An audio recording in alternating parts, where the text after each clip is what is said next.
Ladies and gentlemen, the President of the United States.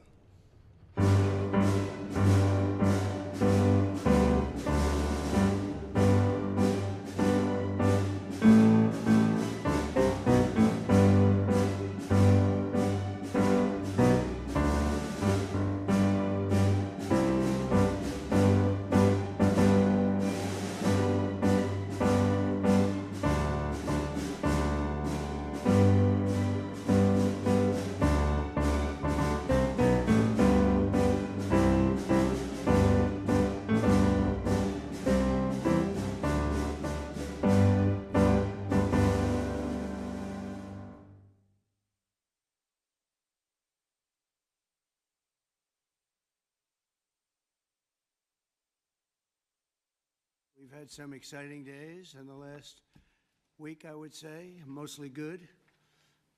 Some of the things you're reading about in Los Angeles, thank goodness we sent out some wonderful National Guard. They've really helped in a lot of problems they were having out there. They were afraid to do anything, and we sent out the troops, and they've done a fantastic job. So I want to thank them very much. I also want to thank you for being here as we discuss one of the most exciting parts of the One Big Beautiful Bill. It is indeed a big, beautiful bill, and it's doing very well. The Trump Accounts, as they call it, pilot program, which will make it possible for countless American children to have a strong start in life at no cost to the American taxpayer, absolutely no cost. It's going to have a huge impact. I want to thank House Speaker Mike Johnson for number one, being a great speaker, and number two, perhaps slightly less important, for being here today. Thank you, Mike. Along with Chairman Jason Smith, who's fantastic, and Representatives French Hill, August Pfluger, Blake Moore, Rob Bresnahan, and Frank Lucas. Thank you all, fellas. Thank you very much. We appreciate it very much. Thanks as well to many top business leaders from Invest America, CEO, Council. It's been a wonderful council. They've come up with some fantastic ideas. We're putting them into use. They're really the greatest business minds we have today. These men and women lead large, successful companies, and they're committed to contributing millions of dollars to the Trump account. And it's really, it's going to be something incredible for children and for their employees in many cases. Here is how the accounts work. For every U.S. citizen born after December 31st, 2024, before January 1st, 2029, the federal government will make a one-time contribution of $1,000 into a tax-deferred account that will track the overall stock market. In other words, it'll be pegged to an index that we'll pick. Right, Michael? We'll pick it. We'll pick a good one. Maybe you should be the index. I'd like to have that. These kids would be very wealthy if that were the case. That would be a good idea. I think we might do that, Michael Dell.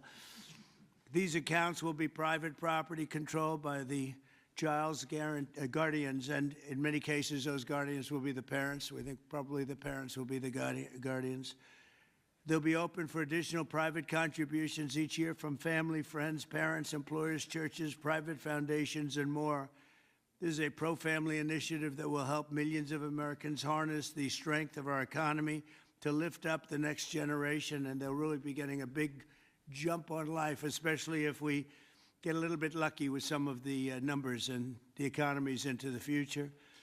In addition to the substantial financial benefits of investing early in life, extensive research shows that children with savings accounts are more likely to graduate high school and college, buy a home, start a business, and are less likely to be incarcerated. Trump accounts will contribute to the lifelong success of millions of newborn babies. They are fully, and this will be very interesting, I think, for everybody to hear, they are fully funded through targeted reforms in the One Big Beautiful Bill, like the $1.7 trillion in mandatory savings, welfare reforms to stop waste and fraud, a 3.5% remittance tax, and more. And it's just a part of that. The One Big Beautiful Bill is among the most important pieces of legislation in our country's history. I don't think there's ever been anything bigger. And I think it's going to go down as certainly one of the most important things we'll ever have done. in addition to the largest tax cuts in the history of our country, including the most powerful border security measures ever. It delivers major economic relief to the American workers' families. And there are so many things. Rebuilding our military, we built it just 8 years ago we started and did a great job, but now we have to rebuild it again, plus technology change. All of a sudden it's about drone. You know, we have a new form of warfare. It's drone warfare. So a lot of things change. We did a great job with the military, but now we're going to have to do some little tweaks, to put it mildly. And we'll be doing that, and we have it all nicely funded. I look forward to signing this into law. It's really something that we're having such an opportunity. And I have to say, he's here with us. He's a person that I've admired for a long time. You take a look at what he's done and followed his record. And it's Dell Chairman, Michael Dell. He's done such an incredible job. It's, as a business person, I study business people, and that's a perfect one to study. It should be almost mandatory reading. So I want to congratulate you on that, and thank you for the idea, because you're the first one that really brought this to my attention. I know that you and your friends have been talking about it for a long time, but other presidents didn't get it done, Michael, right? So we got it done. Congratulations. Thank you very much. Sure. I want to also give some recognition to my friend Brad Gersonner, who helped get us all organized and That's right. And actually Thank you very much. Good, Brad. spearheaded this. Good. And also we have with us a very powerful man in the world of business, CEO David Solomon of Goldman Sachs. David, thank you very much. Thank you for having me Longtime here friend. today. Thank you. Thank you very much. Uber CEO Dara Khosrowshahi. Where is Khosrowshahi? Where? Thank you very much. That's a hell of a name, but you've done a hell of a job. So that's appropriate. And also, again, Chairman Smith for doing such a job. Nobody knows taxes better than Chairman Smith. When we have a problem, Mike, we go to see Chairman Smith, right? So I want to thank you very much, Dara and Chairman Smith. I appreciate it. So I'd like to begin by asking Speaker Johnson to say a few words, and I think then we're going to go to Michael Dell, David Solomon, we're going to go to Dara, and then to Chairman Smith. Thank you very much.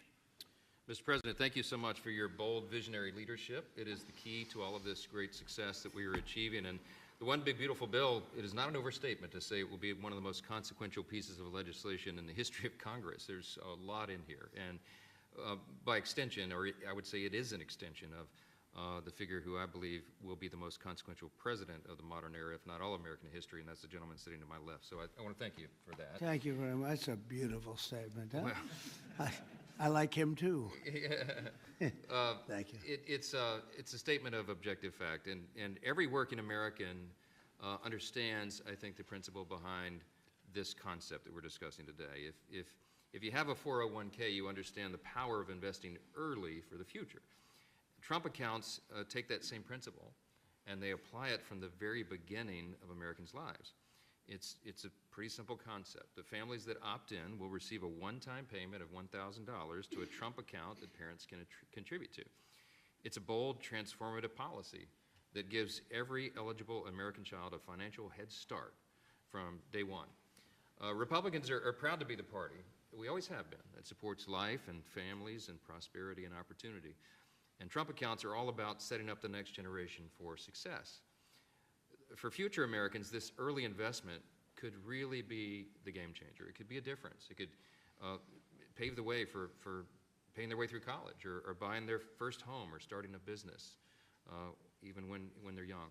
So even $1,000 at birth will put these Americans in a better position than over half of American adults who sadly have no retirement savings at all.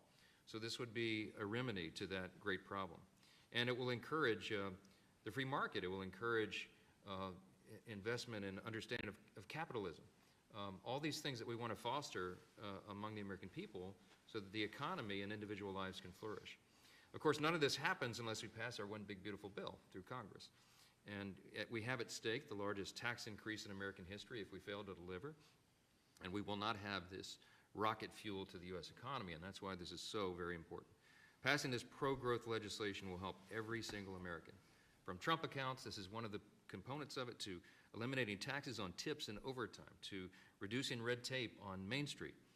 And the One Big Beautiful Bill is going to drive prosperity. It's going to create jobs across the country. It will make all boats rise. Wages will go up. Job participation levels will go up. We'll have more opportunity, more economic opportunity for more people. So you can climb up that ladder to the next step. The typical family with 2 children is going to see their take-home pay increase by up to $13,300 a year. That's real money to real people. This legislation is geared for hardworking Americans, and it is going to help everybody. And we are excited to deliver it. It can't happen soon enough. We are very close now to that finish line. After about 14 months worth of work that's gone into this, we're excited that we're almost there. Mr. President, thanks again for your leadership, Thank to you, all the Mike, great very leaders much. around this table for all that they invest to our economy and our country and its government. And I will, as we say in the House, I'll yield back. Thank you very much, Mike. I appreciate it. And again, for a great job. Thank you very much. Michael, please. Thank you so much, Mr. President. I believe this is an incredible moment for all of us here today, and it's wonderful to be with some of the leaders of the most successful companies in the world as we come together to invest in the future of our country. We see the Invest America Act and the establishment of these Trump accounts as a simple yet powerful way to transform lives. Decades of research have shown that giving children a financial head start profoundly impacts their long-term success. With these accounts, children will be much more likely to graduate from college, to start a business, to buy a home, and achieve lifelong financial stability. Dell Technologies is proud to be one of the very first companies to support the Invest America Act, a bill that provides every child with a $1,000 seed investment account at birth. This is a straightforward step with enduring benefits. Following your inspiring lead, Mr. President, Dell Technologies will match the government's contributions, dollar for every child born to a Dell team member. This isn't just a new benefit. This is an investment in our people, their families, our communities, and America's future. And it embodies our core belief that opportunity should begin at birth. My wife, Susan, and I, also through our family foundation, have been closely studying the Invest America Act. And assuming that it becomes law, we expect to make a very significant gift. We view this initiative as a powerful platform for philanthropic innovation aimed at helping children thrive wherever they come from, particularly those families who have been historically left behind. Mr. President, you articulated it perfectly. These Invest America accounts will give every new American child a genuine opportunity to participate in history's greatest engine of economic growth, the American economy. The funds in these accounts invested in American enterprise and innovation will grow over time into substantial nest eggs, providing support for education, home ownership, and starting families. The ability of families, friends, benefactors, and employers to match the government's generosity amplifies the life-changing potential of this initiative. Thank you, Mr. President, for your visionary leadership on this critical issue. These Invest America accounts will profoundly impact countless young Americans, ensuring they truly benefit from what Abraham Lincoln described as the right of every American, the right to rise. Thank you. Thank you very much, Michael. And we really have come a long way since you came to see me about 6 months ago with your beautiful wife. We had a nice talk. I said, that sounds pretty good. Let's think about that. And it's everybody I've spoken to about it, they can't even believe it. And because of great politicians and political leaders like we have, I think this is going to go quickly, very well and very quickly. So I appreciate it. Thank you very much. David Solomon, please. Thank you, Mr. President. I'm thrilled to be here with everyone and excited to participate in this important and timely discussion.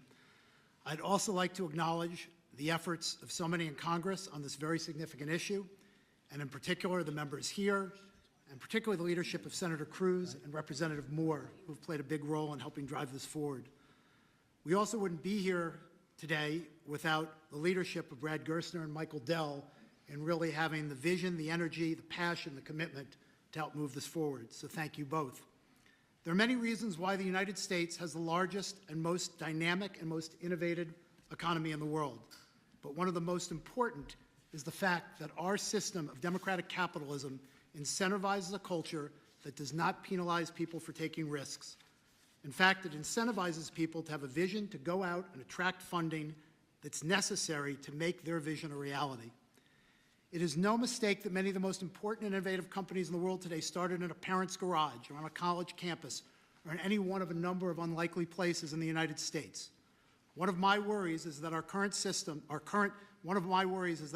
and future generations of young people don't fully appreciate and aren't as educated as well as they can be on markets and capitalism. And while capitalism is not perfect, it helps fuel the American dream. This initiative gets at the core of binding those future generations to the benefits and the potential of America's great companies and markets. Early childhood investments have far-reaching benefits, and Goldman Sachs is proud to support this initiative.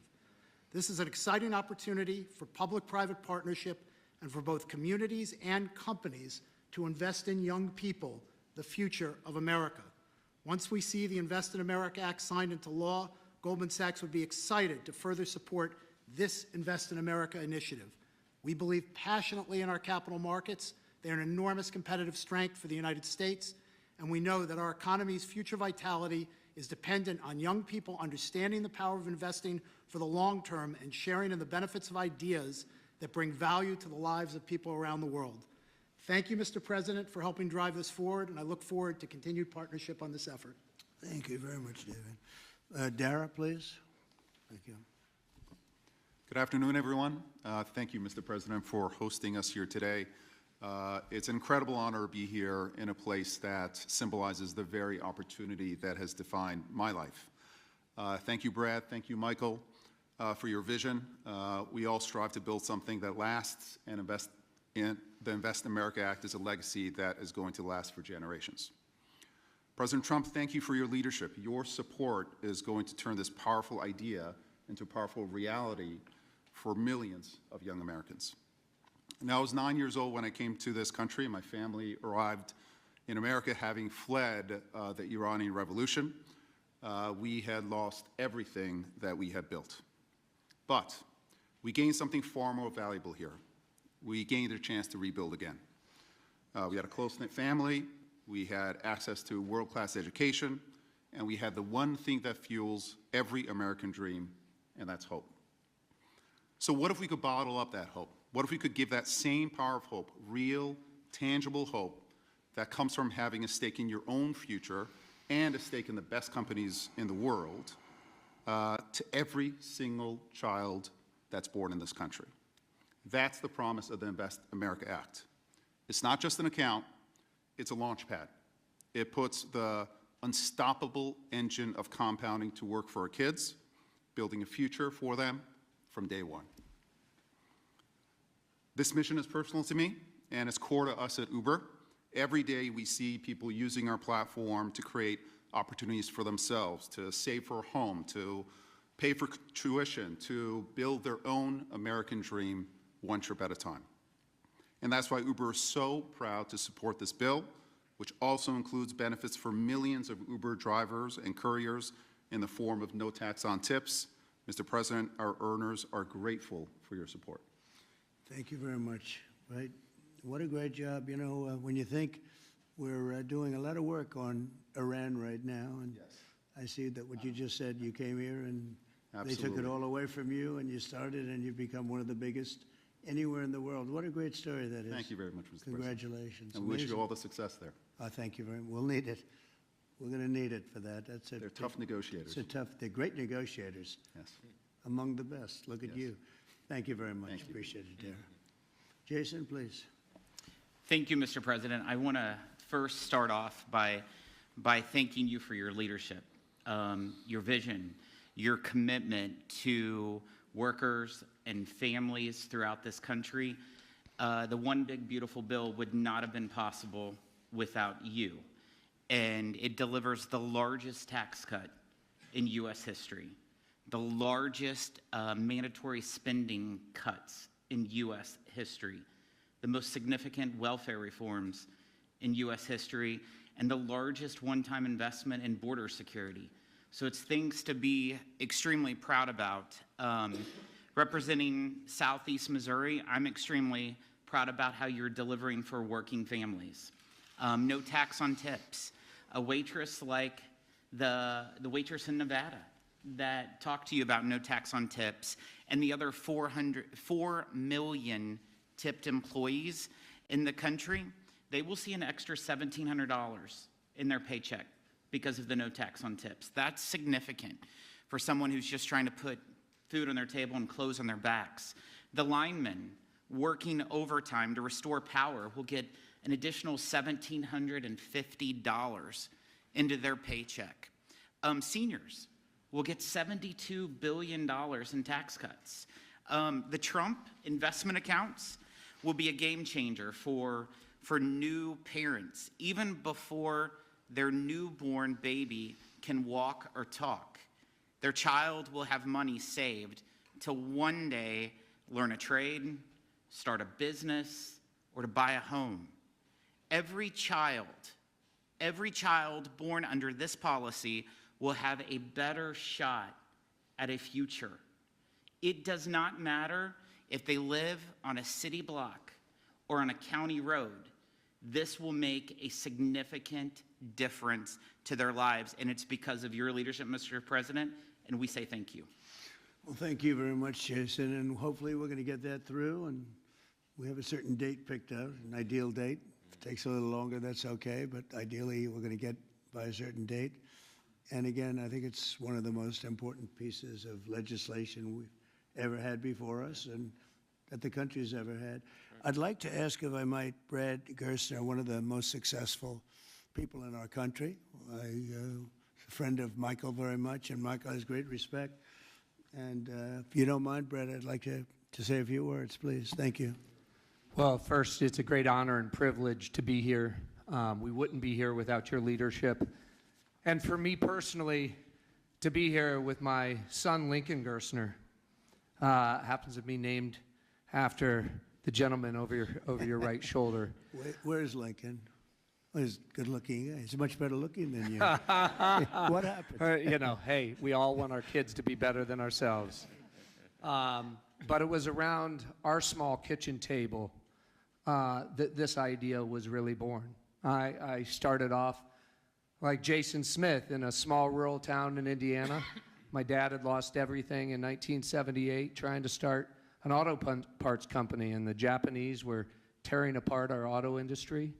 We had double-digit interest rates and inflation. Our family mortgaged the house to keep the company going and ultimately lost everything. So I know a little something about starting with nothing. And I know what it felt like that first time you had a little skin in the game, where you thought you had a shot. You went from nothing to something. And like Dara said, that is the great story of America. The promise that there's mobility, the promise we can move up that ladder. But today, we've moved to a society of dependency, right? I saw somebody answer the White House's tweet on this today by saying the answer to socialism is more capitalism. This is more capitalism. Yeah. This is aligning every child in America with the upside of free markets and the benefits. And that is your Main Street agenda, Mr. President. No tax on tips, that doesn't help rich folks. That helps the people who feel left out and left behind. No tax on overtime, no tax or deduction on Social Security, and the Trump accounts, right, that everybody in this room are here and we've been working so hard on, but would never come to fruition without your leadership. Those will change the game forever. It makes America an ownership society again, because all of those kids will see the benefit of compounding. If you start with $1,000 and $750 is added a year by parents, grandparents, by churches, by the companies in this room who will all contribute to the accounts of the kids of their employees, by the great philanthropists in America. I think $750 is a low estimate per year. I think so. But if you do that, by age 18, Mr. President, these are worth $50,000. By age 30, they're worth $175,000. And if you do it every year of your life, at age 50, they're worth $1 million. You are giving the shot for every American to feel like they're in the game again, part of America with that economic mobility, that dream that led Michael Dell to start Dell Computer in his dorm room, Dara to feel like he had a shot after coming here from Iran, and a couple poor kids from Missouri and Indiana to make it to where we are today. So thank you for your leadership. This would not happen without the reconciliation bill and the work of the many in this room, but spearheaded by the Speaker and Jason Smith, the big, beautiful bill. This is the vehicle to get the Invest America Act passed. So thank you, sir. Well, thank you very much, Brad. Great job. And nobody knew I was going to call you. He might have done the best job of the group. Got to think about that, Mike. Good recommendation, Michael. Does anybody have any questions? I think it's something that's really got to be talked about because it's somewhat of a miracle that we're close to pulling it off. Please. What's the latest estimate on when you think the big, beautiful bill will pass? We put Independence Day as a self-imposed deadline, and we certainly hope, I believe, we can still meet that. It's up to the Senate. The bill's in the Senate's hands now, but spoke with Leader Thune as recently as last night. He's feeling very optimistic. You see the Senate going through the same deliberations we went through in the House, except we had 14 months to do it. They've got a truncated time period to get that done. But as you all know, I've encouraged my dear friends and colleagues over there, don't modify it too much, because we've got a very delicate balance that we reached, and it took us a long time to get there. And we don't want to upset that balance too much. So they're putting their fingerprints on it. I hope it'll be a light touch, and they'll send it back, and we'll get this thing done and get to the President's desk. And really, we have tremendous spirit. I've never seen anything like it. There's just an unbelievable. We'll always have a couple of people. I don't want to use the word grandstanders. I'd never use such a word, but you'll always have that a little bit. But maybe you won't even have that. Who knows? There's tremendous spirit for this bill. I think like we haven't seen very much, Jason, right? We haven't seen too much. So I think it's going to go pretty quickly. Mr. President, how did your phone call go with Prime Minister Netanyahu? You just mentioned Iran. Did you discuss Iran? Very Did you well. discuss We the discussed a lot of the things. Gaza war? Yeah, we discussed a lot of things, and it went very well, very smooth. We'll see what happens. You know, we're trying to do something with a country we just spoke about, Iran.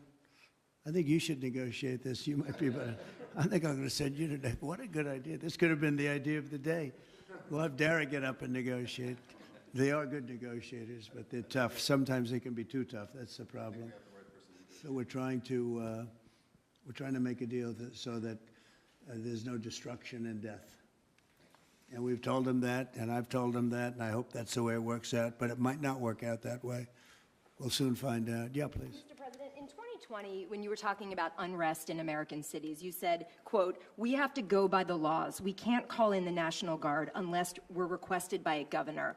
What changed now? Why is this situation different to not consult with Governor Newsom about this? Well, the biggest change from that statement is we have an incompetent governor. So I talked about governors, but I didn't talk about he's an incompetent governor. Look at the job he's doing in California.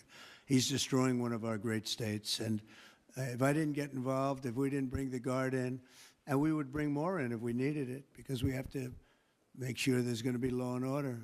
You had a disaster happening, and they now admit it was a disaster. I watched the chief yesterday, who's a good man, by the way, and he said, "Wow, we're lucky we did this because they were overwhelmed. You saw what was happening." So we did the right thing. Everybody agrees to that.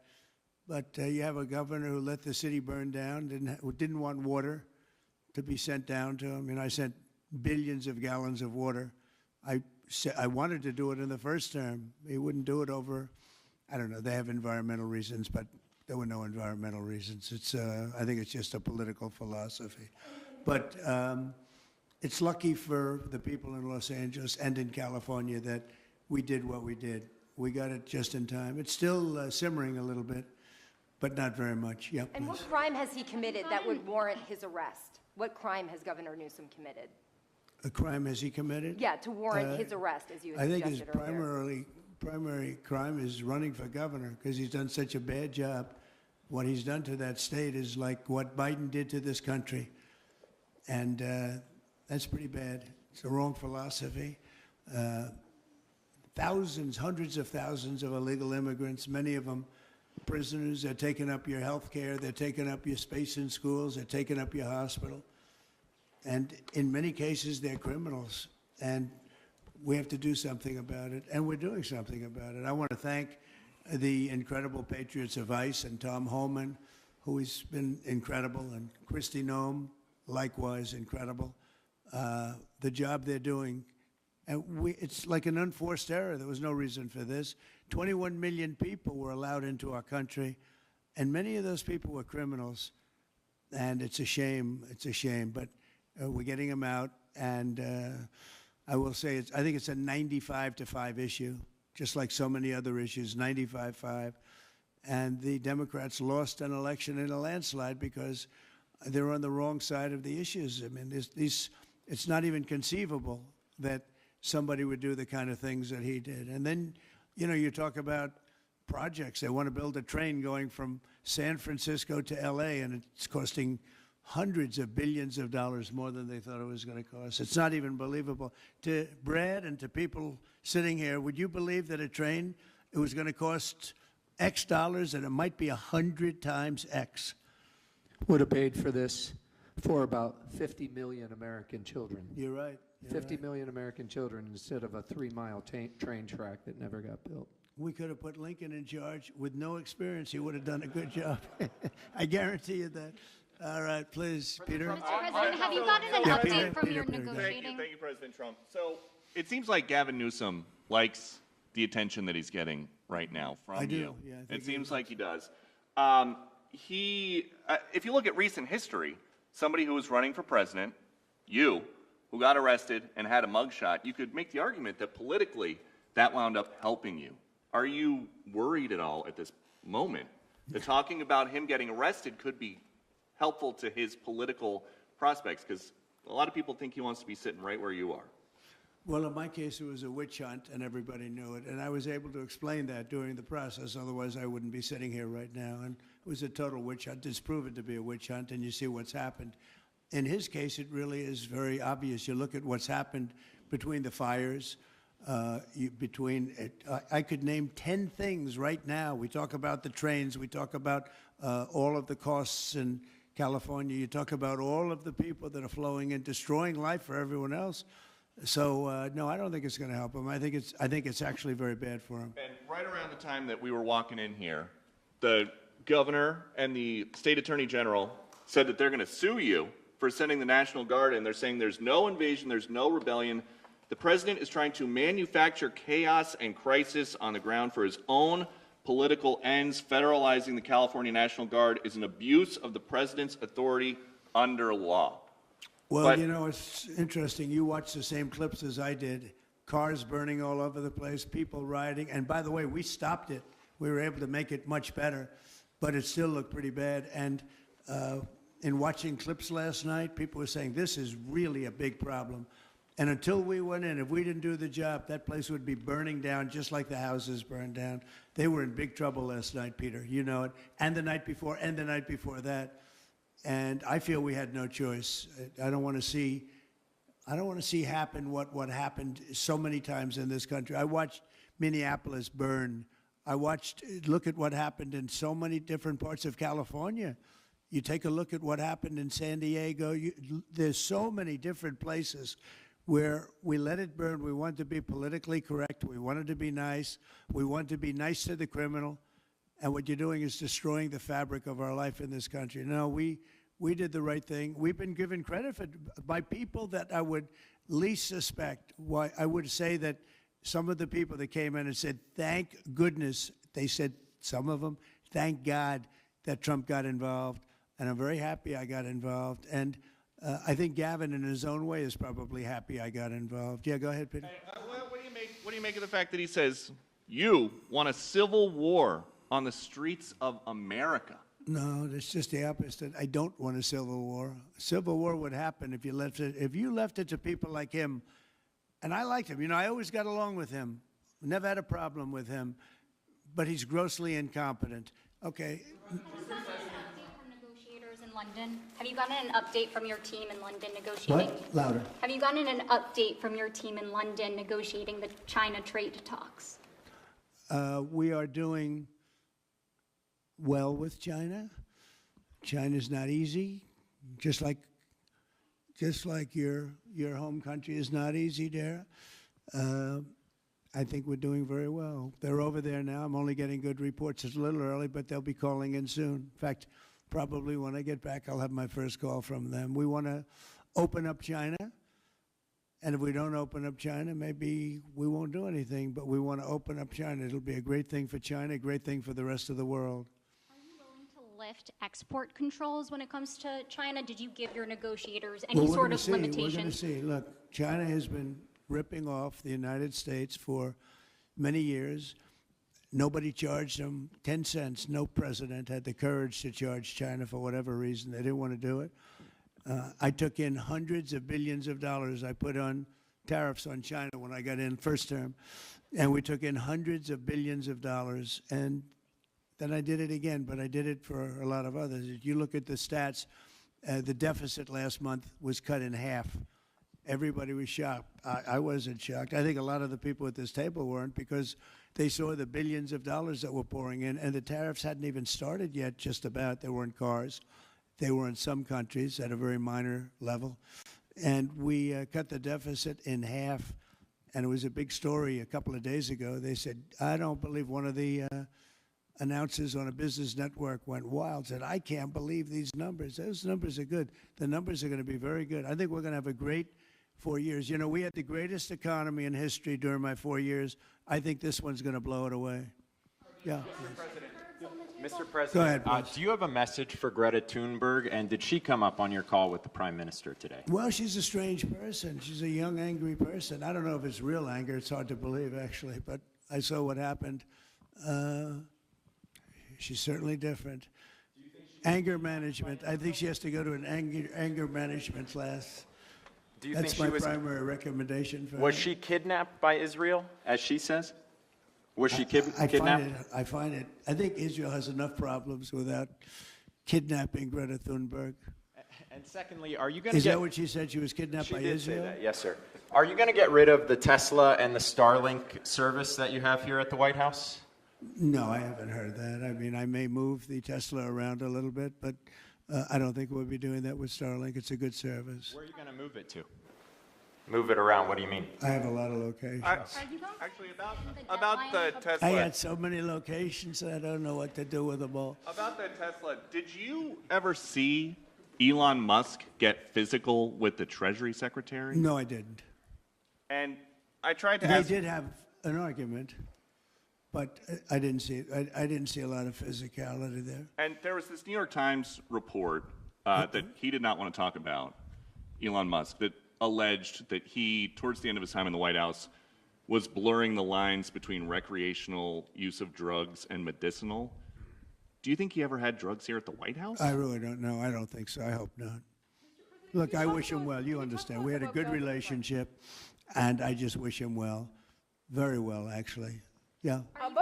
About aid in Gaza, you mentioned now the flotilla. Do you have a response at all about Israel intercepting this boat? And can you give us an update on what's happening to the entry of aid into Gaza right now? We've had people being shot by Israeli forces who are trying to get aid from the Gaza Humanitarian Foundation. Yes. Gaza right now is in the midst of a massive negotiation between us and Hamas and Israel, and Iran actually is involved.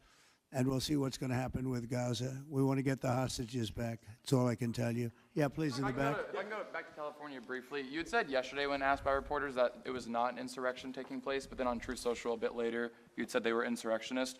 After what you've seen now... You're talking about in L.A.? Yes, sir, in L.A. I wouldn't call it quite an insurrection, but it could have led to an insurrection. I mean, that was a lot of harm that was going on last night. I watched it very closely. And it was amazing that the job that the National Guard did. And by the way, the police were working very hard also. But, you know, the police are given instructions to be politically correct. I said, no, you don't have to be politically correct. You have to do the job. And on Elon Musk, do you plan to speak to him on the phone anytime soon? I know some... Which one? On Elon Musk, do you plan to speak to him on the phone anytime soon? I haven't really thought about it, actually. I would imagine he wants to speak to me. I would think that. If I were him, I'd want to speak to me. And maybe he was already called. You'd have to ask him whether or not he's already called. But I'd have no problem with it. If he calls you, pick up and speak to him? Well, I don't want to say that, but I would imagine he'd want to talk to me. You were supposed to get a counter Yeah, please. proposal. You were supposed to get a counter proposal from Iran today Have you gotten that proposal? And what We is have the a main meeting on impediment? Thursday. What- We have a meeting with Iran on Thursday, so we're going to wait till Thursday. And what's for the that main proposal. impediment to getting a deal? Well, they're just asking for things that you can't do. They don't want to give up what they have to give up. You know what that is. They seek enrichment. We can't have enrichment. We want just the opposite. And so far, they're not there. I hate to say that because the alternative is a very, very dire one, but they're not there. They have given us their thoughts on the deal, and I said, it's just not acceptable. Main topic for Prime Minister Netanyahu today when you spoke? I would say, yeah. I don't know what else. I can talk about the weather. Well, you can talk about Lebanon Pretty much- also, sir. pretty The much Lebanon. that's the main topic. Lebanon is the We ceasefire talked in about Lebanon. Lebanon Yes. also, yeah, we did. What about Lebanon, sir? Well, Lebanon's working very hard. They have a great new ambassador that I put there. Man, I know very well. He's very smart. I didn't even know he was Lebanese. And I said, why would you want Lebanon? He said, I was born there. I love it. I love the people. I said, it's very dangerous going to Lebanon. There are some ambassadorships that are wonderful. There are some that are dangerous. I said, Michel, his name is. It's a he, Michel, very elegant man. And I said, why would you want this? And he said, because I love my country and I love those people. I said, it's very dangerous. He goes, I don't care. This is not a man that lived on danger. He's a very successful man from here. And he wanted to be the ambassador despite probably a very dangerous situation he's going into. You see what's going on. But I had great respect for that. He loves that country. He loves it. He was born there. He loves the country. Yeah. Mr. President, you've got a big, beautiful parade coming up on Saturday. We do. What's your biggest expectations for that? Then I've got a second question in regards to Gavin Newsom. Go ahead and talk about the big, beautiful parade. It's such a, thank you, Brian. It's such a, I think, important moment for this country. 2 weeks ago, I was calling people and back and forth with leaders, including President Putin, including French president, including lots of different people. And all of them said, we're celebrating victory in World War II. And I said, wow, isn't that amazing? We're the only one that wasn't celebrating, and we're the one that won the war. Now, Russia did help. They did lose 51 million people, in all fairness. People would say, oh, he's sticking up for Russia. No, they lost 51 million people. And, we can't forget that. But France was celebrating. And, as you know, Hitler made a speech at the Eiffel Tower. But when I spoke to President Macron, he said, oh, we are celebrating the great victory of World War II. And I think that's great that he was doing it. But we're the one that won it, and we weren't celebrating. I said to myself, isn't that crazy? And I think it's time for us to celebrate a little bit. We've had a lot of victories. We won 2 world wars, and then we go out and change the name of the forts where we won the wars. You go out, we win world wars from Fort Robert E. Lee, from Fort Bragg, from all the different forts. And what do? We change the name of the forts because we want to be politically correct. So a lot of them were changing back. You probably noticed Fort Bragg and others. But I think it's a time to celebrate our military. We've rebuilt our military largely. Little low on ammunition. That's because it goes out very fast to other countries, one in particular. But we'll get that back very quickly. But we have a military the likes of which nobody has. Nobody comes close. We have the best equipment in the world. We make the best equipment in the world. There's no military like our military. We showed that with ISIS. I was told by the television generals it would take 4 years to win, and we did it in 3 weeks. And it was headed by General Raisin Kane, who's now the chairman of the Joint Chiefs of Staff. He's great. Just left him. No, I think it's time that we celebrate. And I sort of have to laugh at these people. Well, you're going to spend a lot of money. A lot of that money is being paid for by me and people that make donations. I don't know if you know that. A lot of it won't even come out of the military. I think I can say that, Susie, right? We have people putting up money to do it. Not that it's necessary, because I think it's a great expenditure. We have many tanks. We have all sorts of new ones and very old ones, old from World War I and World War II. It's really a celebration of the Army. So the Army is a year older than the country. So next year we celebrate 250 years, but we're celebrating the Army on Flag Day. And it's not my birthday. It is my birthday, but I'm not celebrating my birthday. I'm celebrating Flag Day. It happens to be the same day, so I take a little heat. But Flag Day is the appropriate date. And we're celebrating 250 years of the Army, a great service. And remember, think of it. We won so much. We won World War I, World War II, so much else. And then we became politically correct. But I can only tell you that I was told that ISIS would take anywhere from 4 to 5 years, and we did it in 3 weeks. You were there, you watched, right? We have the greatest military in the world. Nobody can beat us. As long as we have our right leadership, nobody can beat us. If we have stupid people running it, like you had in Afghanistan, when you look at that, first of all, Afghanistan should have been an easy victory as a war, but we were so sad the way we fought it, so ridiculous. We fight not to win. But we didn't used to be that way. And we're celebrating because I think the day in Afghanistan was the saddest period of time in the history of our country. That was a Biden mess with bad generals like Milley and others. They were bad. They were incompetent generals. I know all the good ones and the bad ones. We got rid of most of the bad ones. But it was time to celebrate, and that's what we're doing. So it's on June 14th, and it's going to be a parade the likes of which I don't know if we've ever had a parade like that. It's going to be incredible.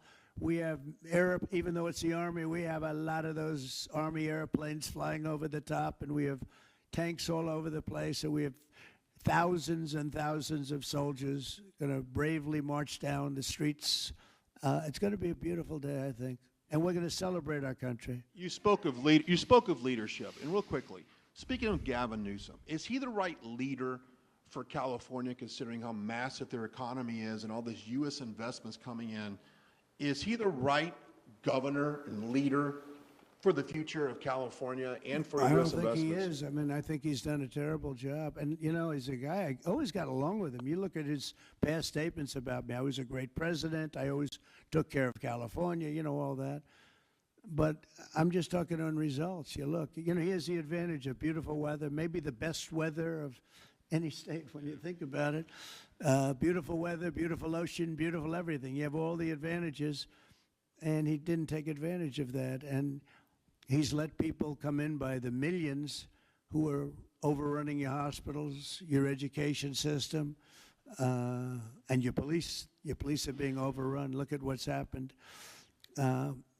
He should only be happy I sent in the military, because if I didn't send them in, you would have had a problem there, the likes of which we haven't seen in a long time. Yeah, please. Thank you, Brian, very much. Supersonic flight.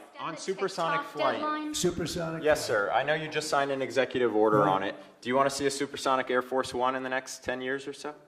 Oh, well, I don't care too much about that, but I would like to see, if you think about it, flight, the word flight's an interesting word, but it's probably the only category where we've actually gone backwards, because we used to have the Concorde, and we could fly to London, Brad, very quickly and nicely.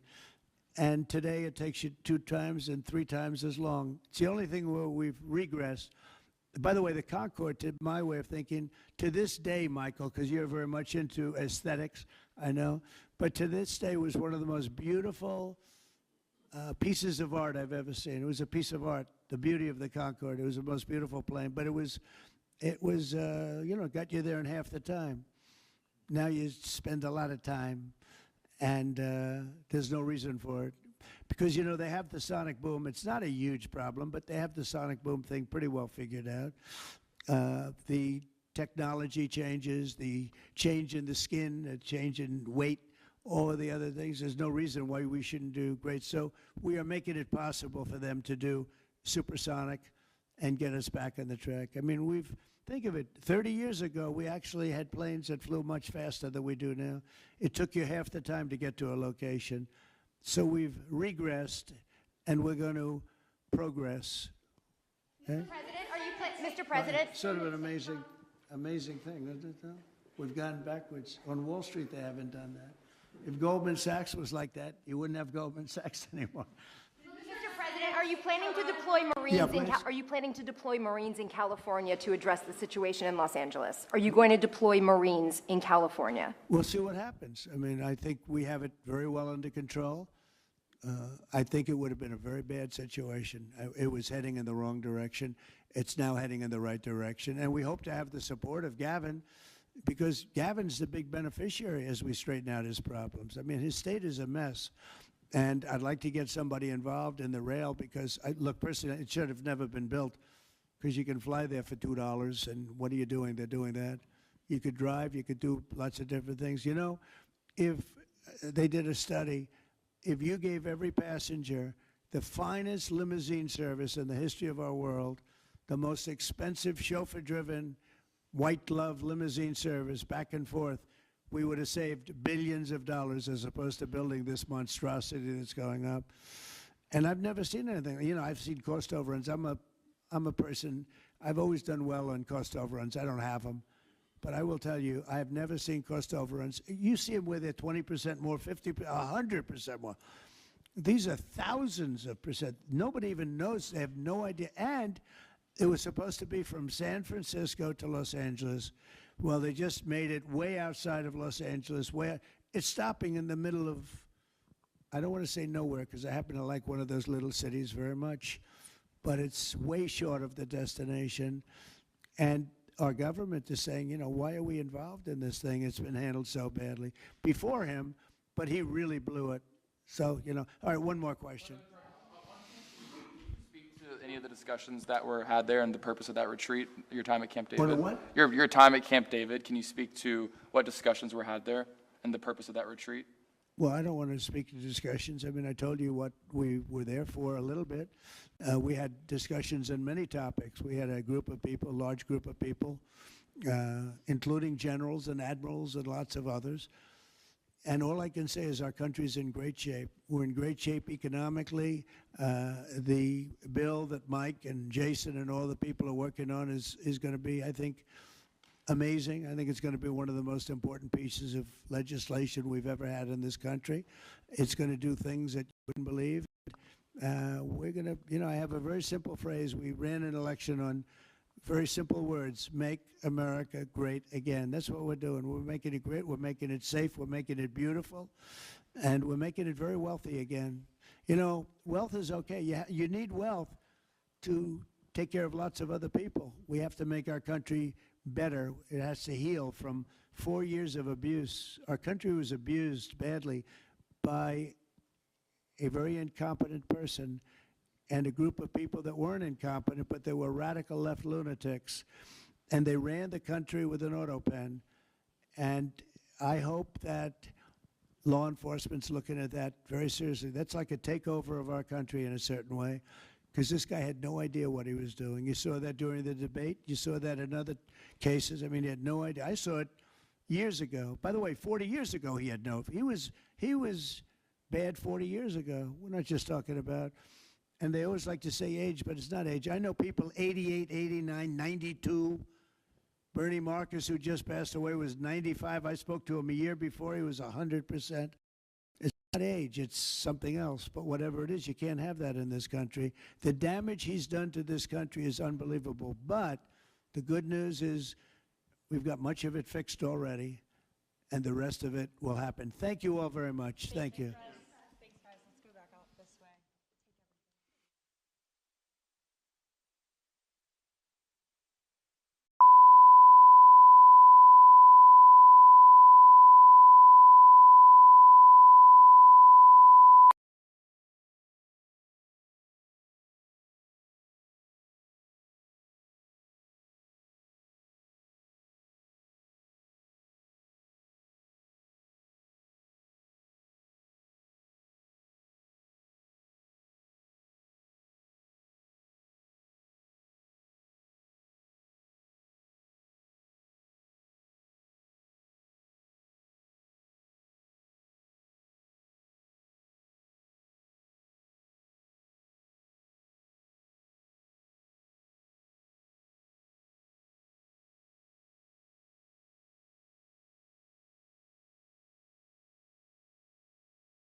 Get out there, get some cardio.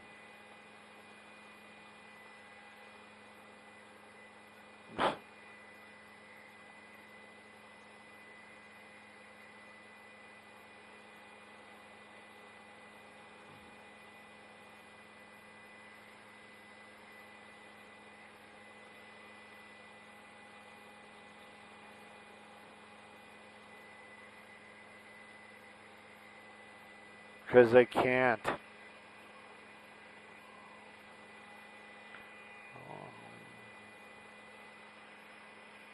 Yeah, that's what I'm thinking.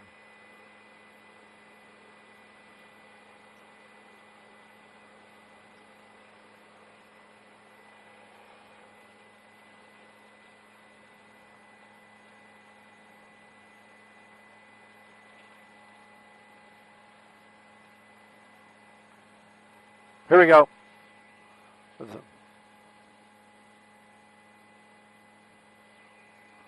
No, they're not. No, they're not. Officers are blocking it. No, it's the opposite.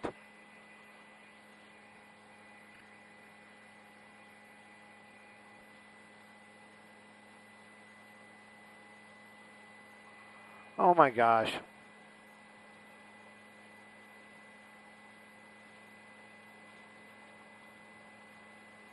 What do you mean? Yeah.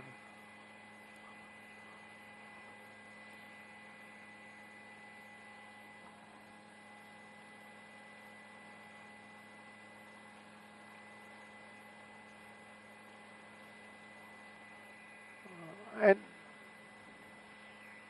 what?